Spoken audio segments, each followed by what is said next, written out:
we're not culturalized to understand is people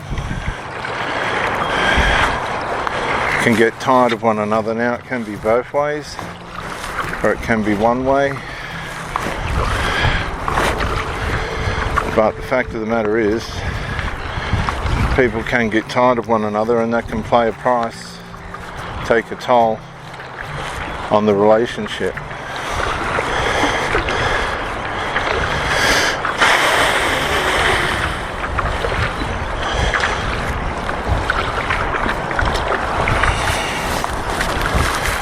Now, what I mean by that is, okay, the relationship's going to go, or at least going to suffer, and one person will always have the upper hand while the other person suffers, and there'll be little pushbacks, but if someone knows the other person doesn't want to lose the relationship and they're willing to put up with the abuse, then they'll push it and push it until something breaks.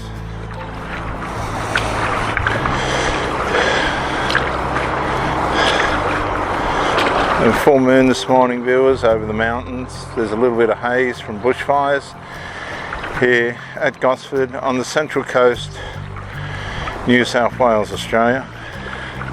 We're standing up paddleboarding right now on the bay. Sun hasn't risen yet, but it's going to be an absolutely fantastic day.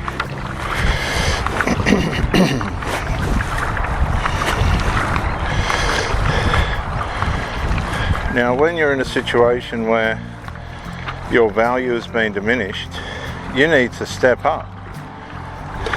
You don't wait until your mental health's gone, your patience is gone, your temperance is gone, your long suffering and all that's gone, and now you're becoming bitter and resentful, because that's a form of the same trouble that the person's got that you're dealing with, but it's a different fruit of it. It's a different destructive fruit,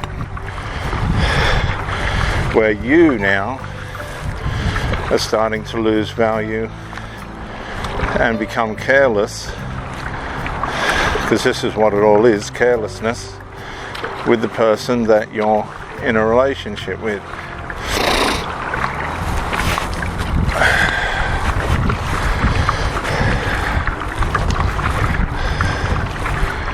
So you're now taking on those abusive attributes, but displaying them in a different way. They're both destructive. They're both signs that the relationship needs to end. There's obviously no resolve. And people use the phrase, well, it's better the devil you know. Well, I don't believe in that. I don't believe in that at all. I think that it's better to not have the devil at all. I'm sure there's some of you listening to this that would agree with that. You're better off on your own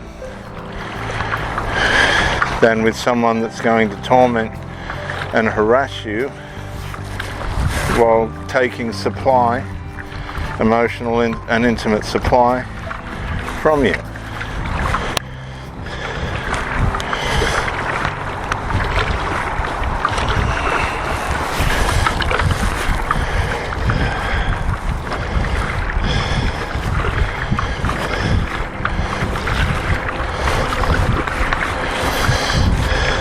To be alone, or to be able to be on your own without the assistance of drugs and other forms of sedation to avoid dealing with the issue.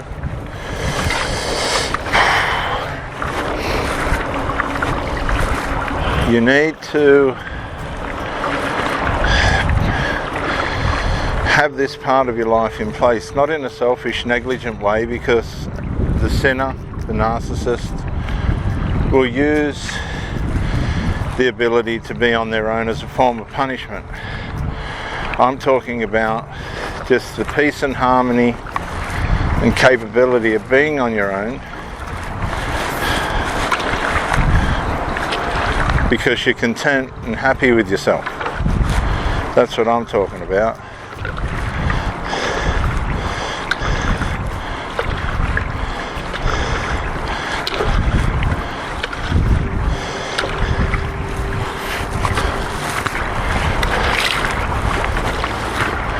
That's a superpower today. If you can do that and be that, that's a superpower.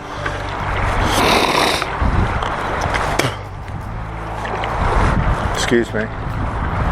Because you've proven that you have the capabilities of being able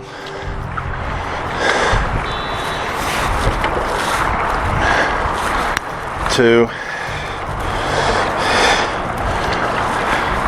address things in a relationship that are going skew-if. It's the people that are in relationships that don't address the problems for what they are. They just ignore everything until everybody's run down and run out,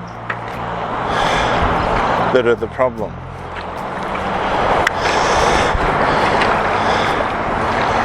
These people are the problem because they're not developing resolution skills. They're not diplomatic. They're not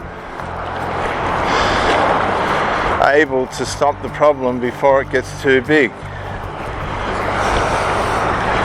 They just let things keep going and going until everybody's worn out, the relationship's worn out,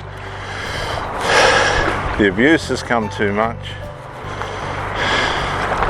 and that's it.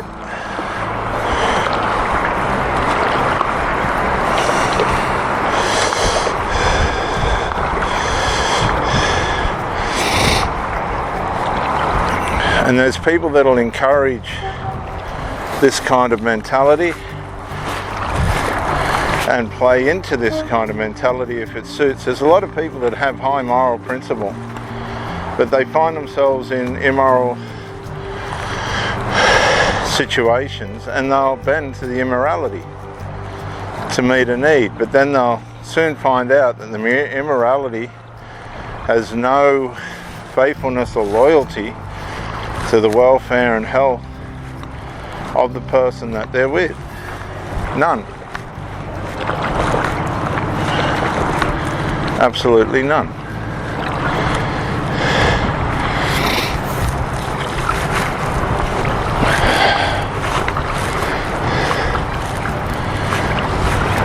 And of course, knowing better and falling into it proves that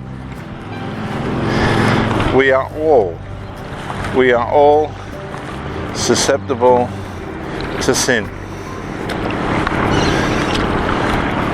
Okay, and I don't believe psychologists like the word sin because it sort of scratches out most of the diagnoses that they come up with, and it sort of just gets straight to the root of the problem, which the Bible describes as sin, and the cunningness and deceitfulness of it. And it sort of leaves a person in a situation where they have to confront themselves. And that's the hardest thing to do, isn't it? Let alone confront somebody else. If you can't confront yourself and you're in a relationship that's going to need moments of confrontation, and you can't confront yourself, it might be best that you go away and deal with yourself before you get mixed up in a relationship, because everything has its good and its bad, and it's one thing taking the good, but if you can't take the bad and deal with it the way that we should, then you're just not only contributing to the wilting, stagnation and stunting, stagnation and wilting of yourself, but you're also abusing the other person that you're with.